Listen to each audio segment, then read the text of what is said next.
was expected. You're welcome back. This is Newsfile, it's the most authoritative news analysis platform, and here on Newsfile we put Ghana first. And now joining us for this segment on the matter of the Corruption Perception Index, which has just been released, Transparency International, its local chapter here in Ghana. Coordinating that is the Ghana Integrity Initiative. Mary Awalana Ada is the Executive Director. Dr. Emmanuel Akwete is Executive Director, Institute for Democratic Governance. And here in the studio, Sami Jamfi is National Communications Officer of the NDC. He's a lawyer. And Joseph Dindiok Pemka is former Deputy Attorney General and Minister of Justice. Of course, there's no need saying he's a lawyer, because that's the first qualification to be an Attorney General or Deputy Attorney General. Welcome to Newsfile, gentlemen. Thanks. Welcome, Mary. Good Samson. Good morning to you and to the other panelists. Right. I can understand your disappointment from the perspective of the anti-corruption organizations that for 4 years now, and as I look at the charts, a very, very disturbing chart. Professor Mills, 2012, 45%, 45%, then 2013, John Mahama, 46%. We're looking at it from the leaders who profess to fight it. 2014, 48%, he took us to the highest then. Then 2015, 47%, 2016, 43%. This is the 43% that the NPP made such a big deal out of and got John Mahama out of office. Now the NPP comes in 40% under Akufo-Addo 2017. It took the bar even lower. Then managed to come to 41% in 2018. 2019 stayed at 41%. 2020, 43%. 2021, 43%. 2022, 43%. And 2023, 43%. So John Mahama's worst has been Akufo-Addo's best. Let me start with Sami Jamfi before I come to you. The NDC is looking at these statistics and saying, really, Ghanaians made such a big mistake. That's what you're saying, right? I wish I could say that. And in fact, I'll be right to say that. However, if you look at this from the standpoint of the Ghanaian, the nation Ghana, which continues to lose millions of cedis, which could have gone into useful ventures, like the construction of hospitals, schools, and other useful developmental projects for the benefit of the people. Losing all these monies to corruption, then you will say, wait a minute, let me not claim vindication, but let us have a discussion about how we can change direction, how we can change the approach which the current administration is using for the fight against corruption, and rescue this country, redeem the soul of this country from the clutches of the epidemic, levels of corruption we have seen in recent time. Like you rightly stated a while ago, corruption has become, the main symptom of the Akufo-Addo Bawumia government. The figures you just read are very clear. Our performance on the Corruption Perception Index of Transparency International in the last 7 years has been abysmal. It's been very terrible. But something that is not surprising. And it is not surprising because you reap what you sow. And we are reaping the seeds we have sown relative to the fight against corruption. This is what you get when the government of the day decides to pay lip service to the fight against corruption. The perception of corruption in Ghana today is at an all-time high because the government has decided to make corruption an attractive and thriving venture. It's become a free-for-all venture for government appointees, party functionaries of the ruling, New Patriotic Party. And it involves higher-ups, including the president, the vice president, ministers of state, and so on. Never in the history of this country have we seen such a deliberate promotion of corruption like we have seen in the last 7 years. And that is why we are performing poorly on the CPI. That is why our worst score in the last decade or so has been the score of 40 this government achieved in the year 2017, and the score of 41 they achieved in 2018, which is the second, lowest score we have had in the last decade. So clearly, we know the cause. We know the cause. You see, since this government took office, there's been countless cases of corruption. Countless cases of naked corruption and thievery. The evidence is there. The government knows. Yet in all cases, the perpetrators are walking free. They've all gone unpunished. There's been no prosecutions, no deterrence whatsoever. From the Bosgate scandals, some of you recall, we discussed this issue here, where 5 million liters of contaminated fuel was sold to unlicensed businesses at a cheap price, leading to a huge financial loss to the state. Without recourse to the Public Procurement Act, to the contracts for sales scandal, which was reviewed by your good friend Manasseh Azuri, where the head of the PPA at the time was captured on tape illegally selling government contracts. He was dealt with and is currently being prosecuted as well. Well, by the special prosecutor. You understand? By the special prosecutor. But if you look at the fact that Shraj indicted him, he went all the way to the Court of Appeal to challenge that first, decision of Shraj and lost. He was sacked by the president. You are trying to go to another issue. I'm going to another issue. You understand? You look at the issue of the Galamsey fraud scandal involving Charles Bissiou. The same thing. Even before the special prosecutor at the time, Martin Amidu, could conclude his investigations into the matter, the CID, who had no locus investigating the matter because they were not properly seized with the matter, cleared Charles Bissiou, a presidential staffer, who had been caught on tape collecting bribes to promote illegal mining.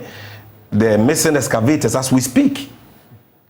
Frimpong Boateng, the then Minister for Environment, actually filed a police complaint against the auctioneer for, Galamstop, one Ekwawusi MPP regional vice chair for the central region, as the one responsible for the missing excavators. Till date, we don't know what the police has done about the case, and he's still walking free. The Sputnik V vaccine scandal is yet another matter. In fact, for that matter, Parliament actually investigated it and found the Ministry of Health, Ajimemenu, liable for breach of the Public Procurement Act. Yet nothing has been done about it. And the president and the vice are unable to crack the whip because they themselves are involved. You have a president who gives executive approval for that Mary Innovation deal, which was padded by over $800 million. You have a vice president, Alhaji Bawumia, who decides in the PDS case to change the requirement of a bank guarantee into an insurance guarantee, change it from a condition precedent to a condition subsequent, and allows a group of people, according to, in the words of Peter Miwu, the then Minister of Energy, to defraud us, and to date, nobody has been punished. You fix individual liability to the vice president in a matter where it's a committee that he was with. Is that not so? But he chaired it. According to the FTI report, he chaired it. And he had no business changing what the legislature, Parliament in its wisdom had done.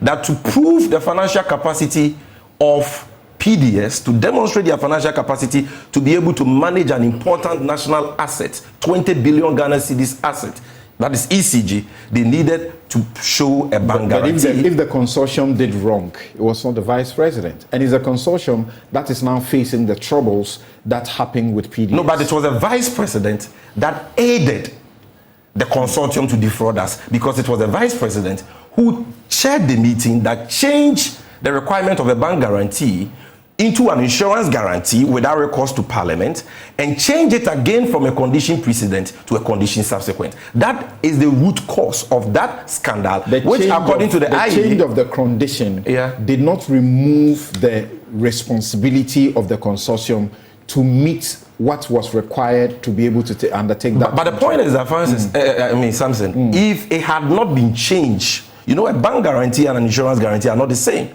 The bank guarantee is more liquid, more reliable than the insurance guarantee. So I see you have if it had not been changed, don't stay here. Let me go on. The point is that, according to the FTI reports, if Bawumia, that beating which was chaired by Bawumia, had not changed the requirement of a bank guarantee into an insurance guarantee, change it from a condition precedent to a condition subsequent, what happened would not have happened. And bear in mind that according to the Institute of Economic Affairs, Ghana lost $2 billion as a result of that scandal alone, the biggest in the history of this country.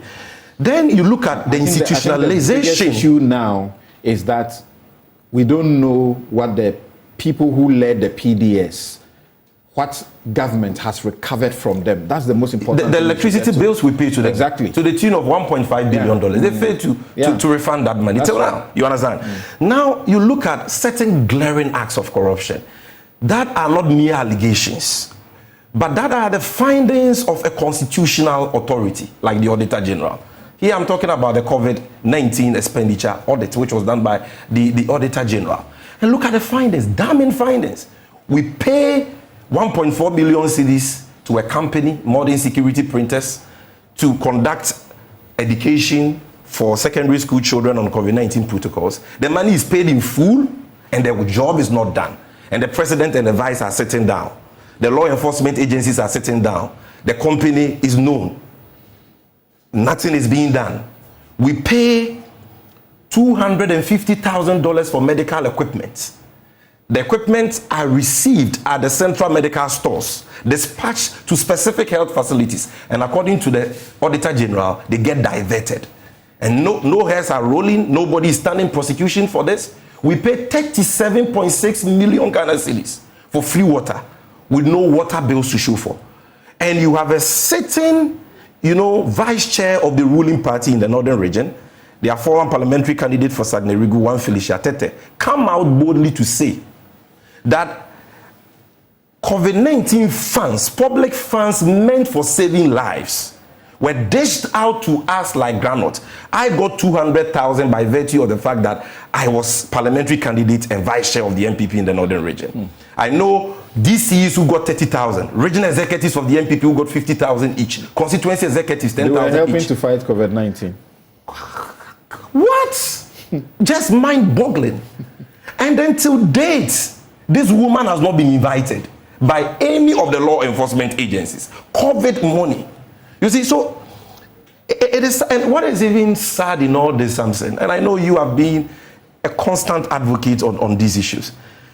It's been the saddest thing for me in all this is how a man who rode on the back of an anti-corruption campaign and a promise to protect the public purse has turned around to use the power we have given him, the power we have entrusted him, to fight corruption fighters instead of fighting corruption. Look at how a sitting Auditor General who was fighting corruption, Yawo Dumelevo, was hounded out of office. Today we know, according to the Supreme Court, that his removal was unconstitutional. Look at how Martin Amidu was compelled to resign on the back of the Ejapa scandal. At some point he said his life was under threat. Look at what they did to Manasseh Azuri, your own client. Look at what they did to Edward Adeti, who exposed a certain regional minister engaging in galamsey. You see, so if you do these things in the full glare of the public, the perception of corruption will be high. You will perform poorly on the CPI. Investors will look at it and say that, no, this is not the destination for investments. It affects the image of the country. It affects the nation in terms of we losing precious resources which could have gone into productive ventures for the benefit of the people. As I'm saying, another factor that accounts for this poor performance of this corrupt Akufo-Addo government on the CPI is the culture of waste. The culture of waste and profligacy we have seen in the last 7 years. I mean, these guys go for one cabinet retreat in 2021 and spend 4.8 million cedis. That is some 48 billion old Ghana cedis. One cabinet retreat. They spent 10.4 million cedis on the 2021 Independence Day celebration at Cape Coast. This is their own figures submitted by the Office of Government Machinery through the Office of the Chief of Staff to Parliament in 2022. They spent 50 million cedis on car, batteries, and ties within 9 months. I mean, outrageous expenditures without any regard for the national interest. And so for me, we need a drastic change in the nation's approach to the fight against corruption. Like you rightly said a while ago, corruption is the biggest bane of this country. It is the reason why we can't pay our debts. It is the reason why the economy is almost collapsing now. It is the reason why we don't have money to fund the renal unit at Kolebu, which led to a shutdown for months, leading to 14 avoidable deaths. It is the reason why we could not get money to buy vaccines for children, and Nigeria had to loan us vaccines for our own children. It is a reason for the problems we are going through, because a few selfish, greedy politicians entrusted with the mandate of the people have decided to enrich themselves at the expense of the state. What we need to do is to change direction. The only way you can change direction is to change the leaders. Like Yao Dumelevo said, this is a leadership problem. The fish gets rotten starting from the head, from the president to the vice. And that is why some of us have said that a vote for Bawumia is a third-term vote for Akufo-Addo and his cabal of family and friends. Because he can't crack the whip, he cannot prosecute them when he himself has been an active part and an accomplice in this corrupt scheme. And so I think, and I submit forcefully, that the only way we can get justice, we can see prosecutions, we can see punishment being meted out to corrupt officials, is when on 7 December we make a change and bring in His Excellency John Dramani Mahama, who has promised, for example, that I will not recognize the SML contracts. You give a contract to a company which is an offshoot, and I'll land here. I know my time is up. You give a contract. It's the latest one. I need to touch on it, Samson. You give a contract to a company which is an offshoot of a timber company, has no prior experience in auditing or revenue assurance. You give them the contract based on sole sourcing, a company with no prior experience, to do what is already being done by the state regulator of the downstream petroleum sector, NPA. Mustafa Hamid says, we're already doing this. We don't see the use of the work of this company. And you pay them a staggering 24 million cedis every month. How wicked can you be?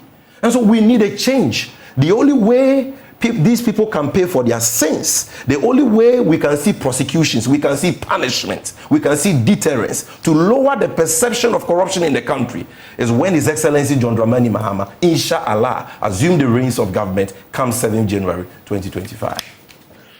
Banka, we want to listen to you, the politicians, first before I go to my guest on Zoom. And he's outlined a number of scandals. You cannot debate them. There are even many more. So there are people who say even the fact that we're staying at 43 is sort of not accurate, that we should have come down. But my question is, how does it happen that a government that passed the Right to Information Act, the president in his own words said the Right to Information Act is the mother anti-corruption law. That's agreed worldwide because they say sunshine is the best disinfectant. Then we set up an OSP, and suddenly the people in government appear to fight the OSP in such a way that people say it's like you have regretted setting up the OSP. How does a government who takes these steps become unable to improve our corruption perception standing for 4 consecutive years? Thank you very much. Thanks to your cherished viewers and to my constituents, the good people of Timpani. I say good morning to all, and good morning to your good self, good morning to my younger brother, Sammy. that I've seen for a while now. He told me he had gone awol. Anyway, you know, I want to tackle this issue from a certain perspective. You know that. Of course. I want to tackle this from 3 perspectives. Samson, in the last 16 years, from the statistical proclamation you did declare with alacrity in the last few minutes, I have no doubt in my mind that if the pass mark for corruption perception in any country were 50%, all governments that you adumbrated recently would have failed. That's a statement of fact. If the pass mark were 50%, then all the government from Mills through Mahama to Nana would have failed. If we just put it at the basic 50%. So what it tells you is that there's a systemic failure. And so we should not pontificate holiness and associate it with any individual character, thinking the person will be a panacea to the solution of all the problems pertaining to corruption in Ghana. That I want to say it without equivocation. But you cannot say that should not be said. You cannot say that should not be said. Wait, hold on just a second. You cannot say that should not be said for President Akufo-Addo, whose campaign, the major message was that we had money, but the money was being wasted due to corruption, and he was coming to fix that. See, if you allow me, I'm going to allow you. Please go ahead. I'll tackle all that. Yes, go ahead. You see, I am stating this because my brother made his submission, and you see that I was quite all through. That's true. You know, we shouldn't create the impression that there is an individual out there who is coming to be that angel that will take us to the promised land without the aid, assistance of all of us. It is impossible for that individual sitting at the top there to be able to manage every facet of society in manners that corruption will not fester. So it is the duty of state institutions, individuals, the public, all of us to collaborate to fight this. But as I stated in my preliminary submission, if we took the past mark to be 50%, we're going to have a situation where, unfortunately for us, none of those governments will pass the test. Very sad. That's very sad. And that's what we should be looking at, rather than individual share of blame and etc. We should ask ourselves, what is the reason why we are not performing well? And right now, for 4 years running, we have stagnated, isn't it? We are at 43. We haven't improved, we haven't deteriorated. If we take the perception index that has been churned out there to be anything to go by. So the point I'm making is that every government in the history of this country has in one way or the other tried to fight the menace and canker of corruption. People are taking it in different trends. And Samson, believe you me, if you look at the statutory provisions that we have actually enacted during the regime of His Excellency Nana Addo Dankwa Akufo-Addo, well implemented, the fight against corruption would have been taken to another level. In fact, to the skies. Because you've stated, I recall that I was privileged to be Deputy Attorney General at the time we were debating the RTI and all that. And I remember one of my senior colleagues on the floor, the Honorable Katie Amon, he quoted extensively from Britain and one of the former prime ministers and stated that if there's any law that we're going to regret after passing it, it was going to be RTI. You know how long... He said there will not be secret in government. Absolutely. I don't know what he wants. I don't know exactly. But you see, governments in the past had done everything to pass this. It never ever came to fruition. He came, took the bull by the horn, pushed this through, Parliament passed it, and we know what that has been able to do for us as we speak. A number of your colleagues, including your good self, have been able to probe into certain government institutions under the provisions of RTI to be able to get information very relevant for public consumption and to fight corruption. That's a commendable effort. But we seem to gloss over it because we think that it is just a law that we have made and that the characters to implement it will be another thing. Yes, I agree. But that is a very, very significant step that one will have to take. Again, Samson, on the RTI check this law, for me. On the RTI law, one factual point that must never be lost is that in 2016, before Parliament would wind up, the RTI law was ready, cooked for passage. Doa Jaho was superintending the process day by day, and the NPP decided that they would not support the passage. And it was clear Chairman Sabunso didn't hide the reason they were not supporting it. That the government was in the dying days of its regime, and that they will not help it to pass it. When the NPP come, they will pass it. So it would have been passed in 2016.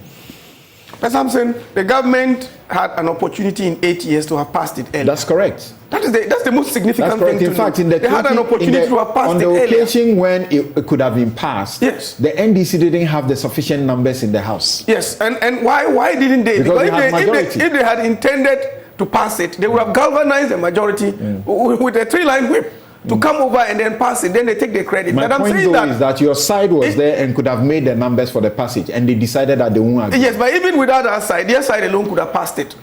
What about that? Why do you push it to the minority at the time when the majority had the numbers to be able to pass it?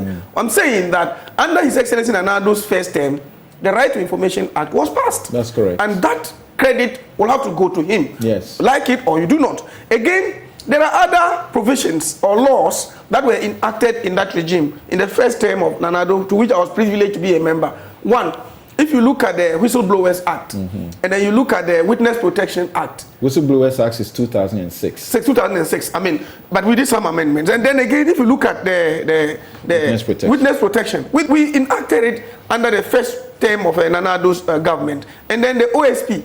Let me tell you this, do a cross-check, and you are a person I hold in high esteem. Do a cross-check. There has never been in the history of Ghana any time when sitting government officials have been subjected to accountability by a state institution like now. Never ever. I've done all the checks. That's fact. Yes, it's a factual statement. If you look at what the OSP is doing now to sitting public heads and institutions, it has never ever happened. Perhaps with the exception of some military regimes. Yes, I'm talking about the civilian government. Never ever. And when I did my check, I realized that the numbers are by day increasing at frightening levels. The people who have been reported to Office of Special Prosecutor for investigations and prosecutions at various stages, we have the numbers in frightening levels. And what does that tell you? It vindicates the very purpose for which the office was set up. Because if you look at the memorandum that accompanied the bill to Parliament, one of the cardinal principles was that governance experts and think tanks had actually indicated that one of our problems is the will of the Attorney General to be able to put one of his own into the dock for prosecution. Over the years from 1992. A case attorneys general admit. Absolutely. They themselves admit. You go to sit in cabinet with colleagues, something comes up about it, human as we are, you are most likely to lean towards protecting the person. So it was as a result of this that the Office of Special Prosecutor was set up. And if you look at what my brother Kisi is doing now, look at the number. I mean, Sami Jimfi spoke about the former head of, I think... Bost? No, not Bost.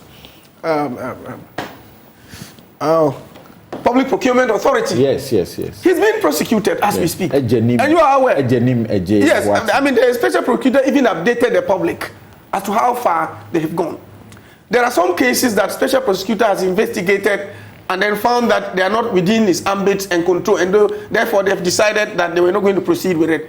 You know, I remember debating with my good friend Martin Pebu on another platform about the former Minister of State at Finance. Yeah. You know, we debated this issue, and the Office of a Special Prosecutor came out to say that what he did amounted to influence peddling. It was not within the ambit of corruption, strictly speaking, as defined by the Office of Special Prosecutor. And therefore, it decided that if the Attorney General was interested, it could go ahead to do it. And that was within the law that he was interpreting. And you could agree or not agree with him, because Martin was saying that, look, they should have put that case before court to test the... So what's the point, Penka? The point I'm trying to make... In the midst of all of this... The point I'm trying to make is that there have been efforts to fight corruption by the government deliberately through statutory provisions, through enactment of laws. Through enactment of laws. But we find that we are either stagnating or deteriorating.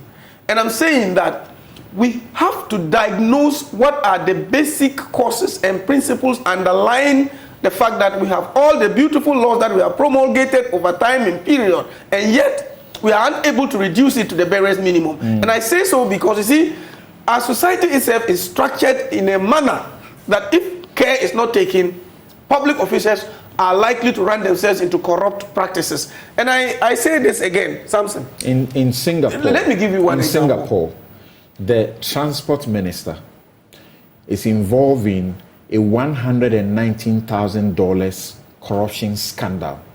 A gift given to him, including air tickets, business class tickets, and the rest. He has resigned. He's resigned as a minister. He's resigned as an MP. Here we are in Ghana. A minister can boast of in excess of $1 million in their bedroom, and the president will issue a statement saying that she'll be exonerated. No, but you see, the point is that it is investigations that will prove the guilt or otherwise of a person. And Samson, you know that if you allege, you prove it. And the fact is, have we criminalized it? If as a nation we've realized that a vacuum has been created and people are exploiting it, let's criminalize it specifically, that you cannot have a certain amount of money in your bedroom. Once you haven't criminalized it, and you find that money in the person's bedroom, it is no offense by the Constitution if the person's money even is in trillions, except where you can directly link that particular wealth that was acquired the person to a corrupt act of that particular person, then you can subject the person to scrutiny. And remember that... The import of my question, yes, is this, that don't you think the conduct of the leaders is part of the reason why many major anti-corruption laws have been passed, and yet we are unable to make a dent in the fight? He mentioned the bust issue. That man had to resign or somehow left the place. He's in parliament. Not too long ago, he was heard on radio tape saying that he has kept dollars seeking to bribe delegates, and that he will pay more than 10,000 if his opponents paid more than that. He will pay more than 20,000 if his opponents paid more than that per delegate. Not a single person within the party has condemned that conduct. The point is, again, that is an intent to bribe. Okay? It's an intent to bribe, clearly from that statement. And again, we have statutory institutions responsible for such cases, that you can invite the person. And attempt to bribe is as good as bribing, if you can establish it in any competent court. And remember that the punishments are virtually the same. So what I'm seeking to say is that if no person or group of persons have come out to speak against it, that doesn't mean that anybody is complicit in it. What it only means is that institutions that are supposed to take action ought to have acted. Remember that there was one in the Ashanti region, a nominee MCE or so. Yeah, he's currently being prosecuted. Yeah. Yes, because it is alleged that he bribed some people to vote for him. They belong to groups. Elsewhere, yes, they'll be disowned. They'll be forced to resign just by their comments. You don't think that's the point? The point sometimes is that, you see, I have a problem, and one of the problems I have with some of these things is prejudice. When you take certain actions that prejudice the outcome, and you are likely to have condemned the person before hearing him, what if you rather allow that the institutions go in and then do the investigations, they prosecute, they get or secure conviction, then you say that, look, that conduct, which has now been proven, is unconscionable, unacceptable, and therefore we condemn it in no uncertain terms. But if you just hear any piece of information, you jump into conclusion, and in the end, the person is prosecuted and vindicated, what happens? You have destroyed the person's image and reputation anyway. So we shouldn't be fast at drawing conclusions. You see, I agree, Samson, it is only those who pretend or behave like ostriches who will say that corruption does not exist in the country. I will not be party to that. It does exist. But what do we do? President Kufuor stated that it existed at the time of Adam. He stated that. President Mills acknowledged the impact of corruption in our society. President Mahama did. President Rawlings did. President Nanado has done so. All of us collectively have acknowledged that one of the things that are eating into the very fabric of our society and destroying us to the core is corruption. But we are not improving. Why? President Mahama, when one of his ministers, spoke about an intention, which some people said was even for a joke, of making $1 million, she was sacked. That's the difference people are pointing to. No. You see, I want to state this to you. That was an intent that she actually expressed, and then she was sacked. But have you aggregated that against the backdrop of other bigger things that happened during that regime that went unpunished too? You have to aggregate it against that. And that is why I wanted Sami to be present, and I would have pointed out to him. You see, for me, we should accept this as an endemic problem that all of us collectively need to come together to fight. Because there are no angels, and especially in the past, the leadership that people have exhibited and all that, we've seen what they are capable of and what they are not capable of. And so, if we are talking about the issue of corruption, we have to, do a national debate. Let me go to my guest. Maybe a last one. Yes. I was trying to make a point earlier, and then you distracted me a bit, and I want to just reiterate that before I hang my gloves. When you are a member of parliament, or a deputy minister, or a minister, or a CEO, or a deputy CEO, you go to any place, party foot soldiers come. They line up, and they start, when people are celebrating their birthdays, monitor Facebook. There are some CEOs or deputy CEOs, when they are celebrating their birthdays, their wishes are more than 1 million. Those people are said to be very generous and very helpful. But mind you, some of those pieces of generosity exhibited against the backdrop of the person's genuine income cannot be explained. But these are, it's factual. It cannot be explained. The person cannot justify the expenditure. And yet, the foot soldiers will hail such a person. The other one, who by virtue of principle or some kind of thing is not generous enough to them, who probably is living on the salary, is not able to manipulate anything, he's called names.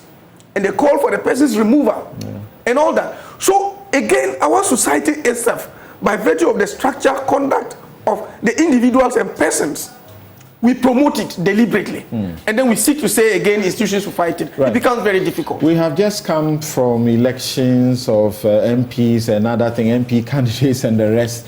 And we have seen how the elections have become for the highest bidder.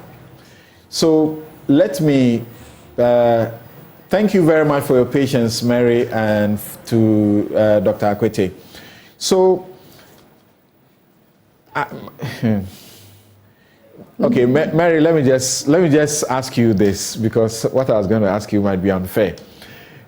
So that from where you sit as the local, chapter of Transparency International that has done this over the years, what do you say to those who say it should have been worse? It shouldn't have remained where it is. He mentions Witness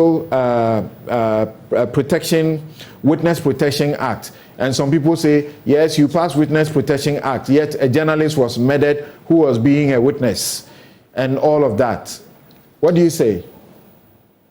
Thank you very much, Samson. I just wanted to ask my brother Dindiok, now who caused him? Now who caused the citizens to be demanding excessively? But perhaps that's a point of introspection we all need to pay attention to.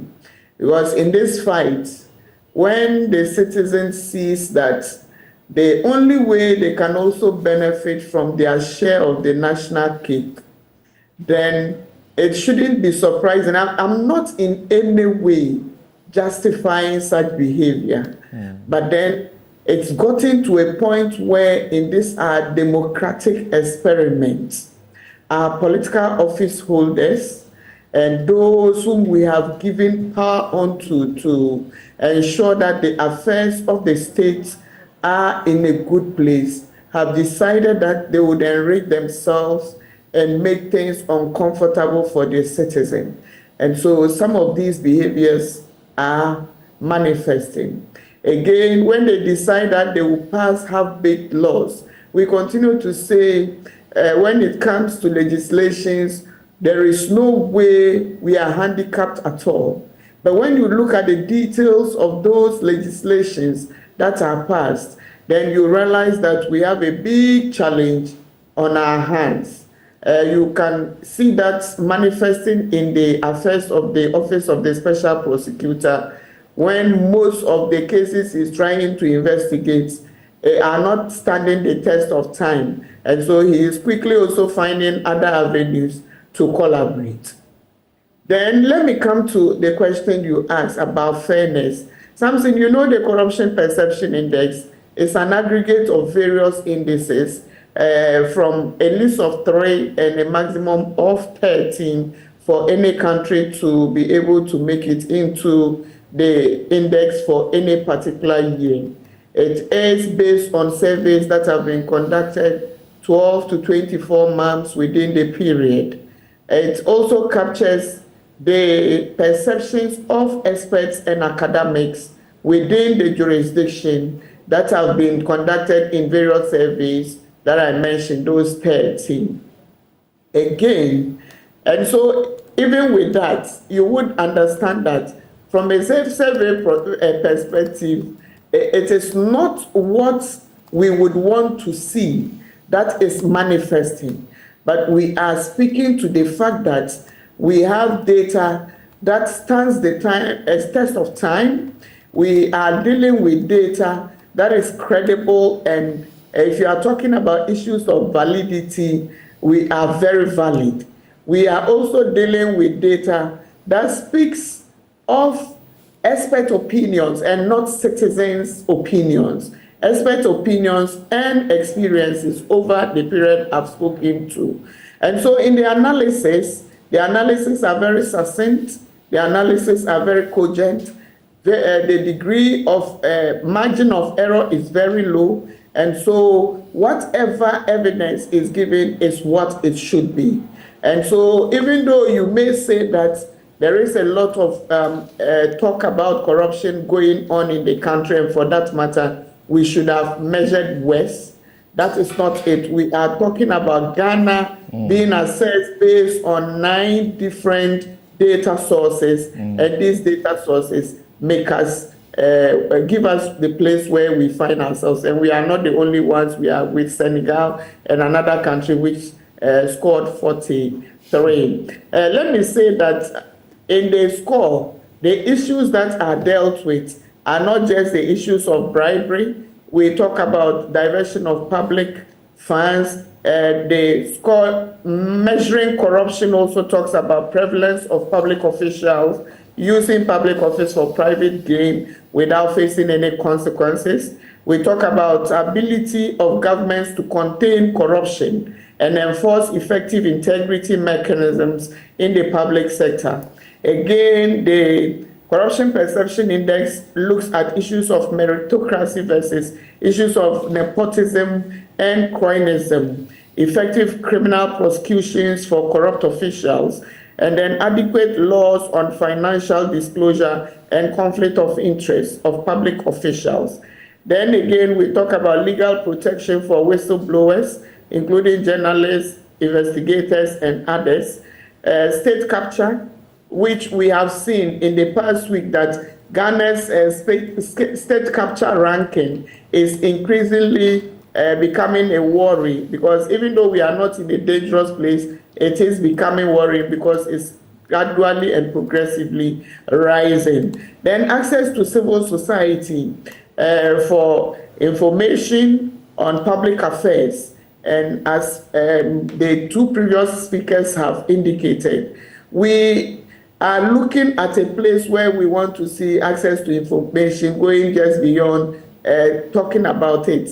We know the challenges that we have to face to get information. We have sent requests to some institutions. I remember National Lottery, and they came back to tell us that that is information that is within the secrecy jurisdiction and cannot be given to us. And that's not just the only one. We have had other examples. However, in the right to information case, we have the commission where you can go to for redress. When Honorable Dindiok mentioned the Whistleblower Act, I just wanted to also ask if the Whistleblower Commission, the Witness Protection Commission has been put in place. And that is the only way the activation of the witness protection would be. But witness protection, that is even new. Whistleblower Act 2006. The fund that is supposed to be set up to make it attractive for people to blow the whistle and get compensated. The fund has not been set up since 2006. The law was passed. So if you are expecting that the witness protection, which is rather new, the process, the institution will be set up, then do you think you will get that? Samson, that is why I'm saying that sometimes our legislators and the executive who draft these bills and get them through to get passed, I'm beginning to have the impression that some of the lapses that are in there are intentional, so that we find it difficult to prosecute the agenda of corruption. As a student of policy, some of these things are worrying, because if we put in place mechanisms that cannot be actualized in policy, then we are looking at the evidence of policy failure in our dispensation. And that is not what we want. We would be seeing some of these failures manifest in the lack of progress. And as citizens, it's painful. Painful also because when we were given the opportunity by this president, the current president, when he took power, he started, remember, as it was stated earlier, he came on the campaign on anti-corruption, and so his message, for which the people of Ghana voted for him, was one that was grounded on anti-corruption.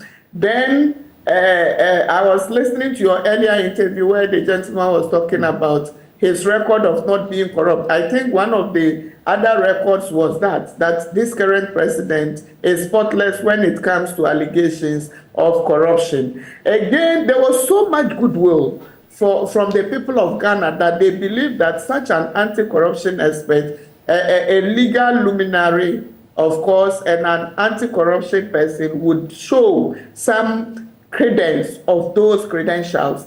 And yes, of course, he started by ensuring that he met stakeholders on a very frequent basis. And in one of such meetings, the president, His Excellency President Nana Addo Dankwa Akufo-Addo, requested that he wanted to understand how the corruption perception index is calculated.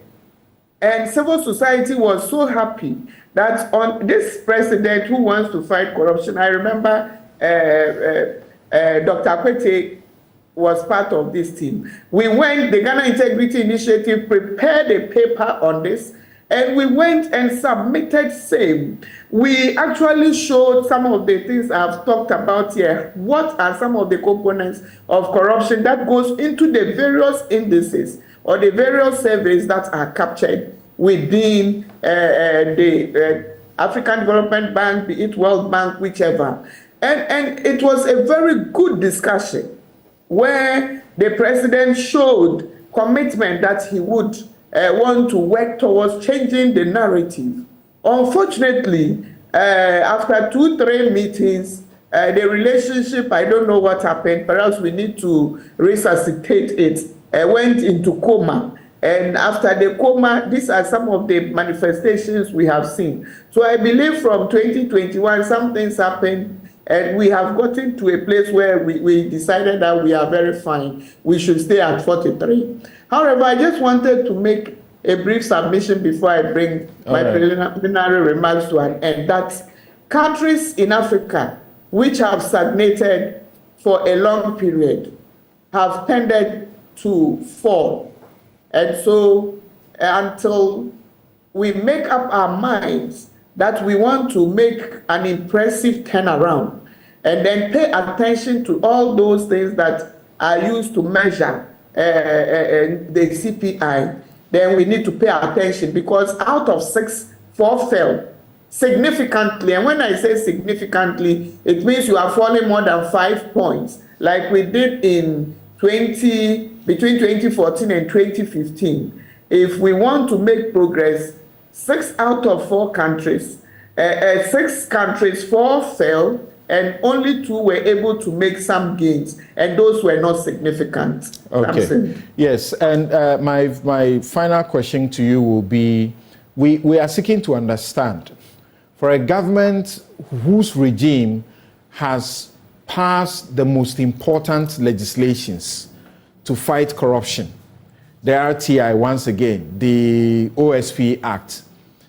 and yet it has not been able to make a dent, staying where it is. For a government that has been claiming, which some investigations show it's actually not a fact, that the Akufo-Addo regime has funded anti-corruption bodies more than any other government.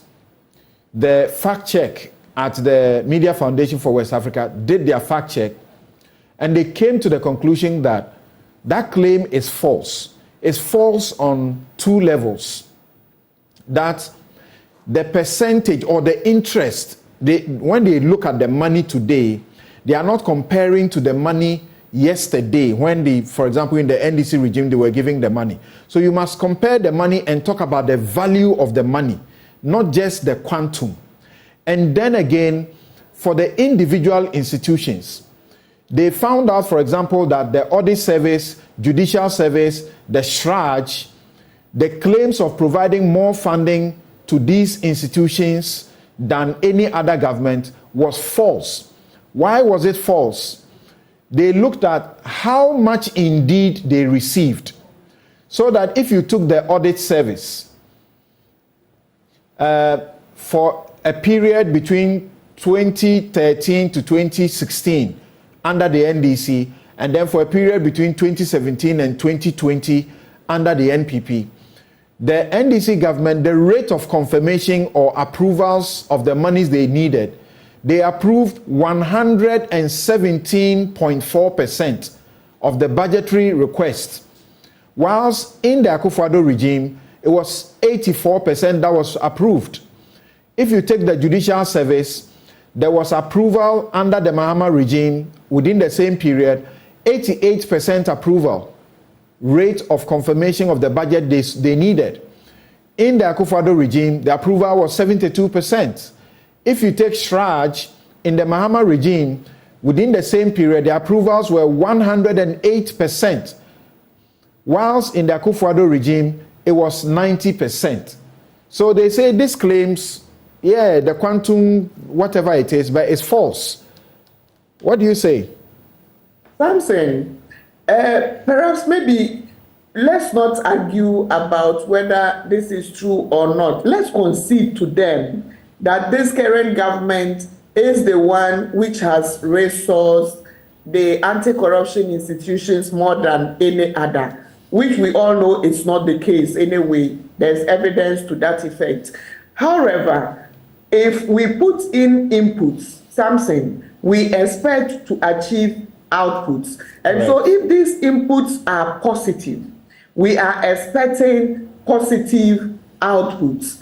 And so if you have resourced the agencies, then it means something is wrong somewhere.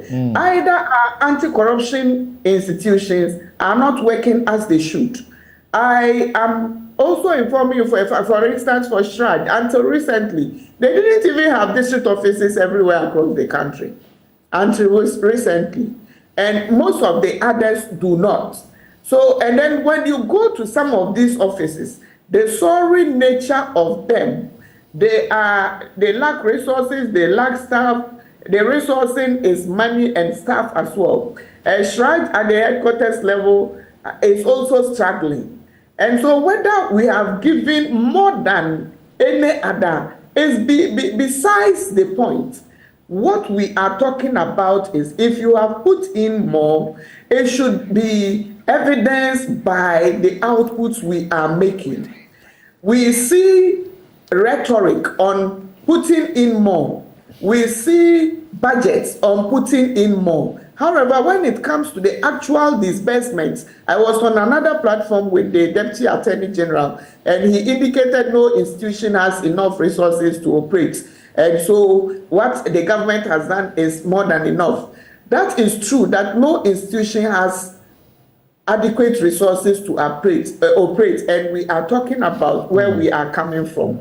So for this government to continue to say that they have given more resources than any other, then it means they need to put in some very stringent KPIs for their investigative body. Thank you very much.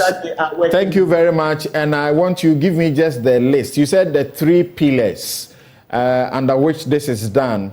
On which of the pillars is leading Ghana to this very poor showing all the time? Something, almost all of them.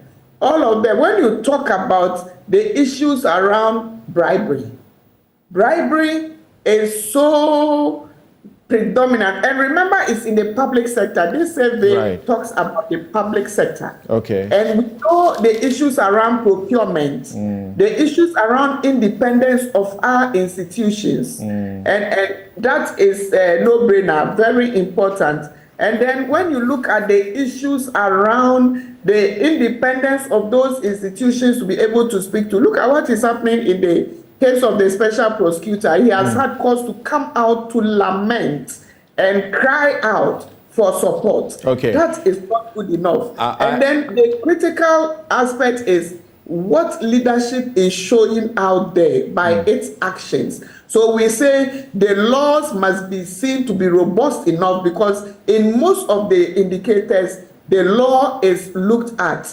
from a legal and a practice point of view, and Ghana falls short in many of these. All right, thank you very much. Mary Ada is the Executive Director of the Ghana Integrity Initiative. That's the local chapter of Transparency International, the global watchdog that has been doing this project over the years. Dr. Akwete, thank you once again very much for your patience. So we end this discussion on this topic with you. From where you sit as a governance expert, same question to you. We are passing the laws and all, and yet we can't seem to make the slightest dent in the corruption fight in 4 continuous years, consecutive years. I understand we have a little challenge with Professor Dr. Akwete's line.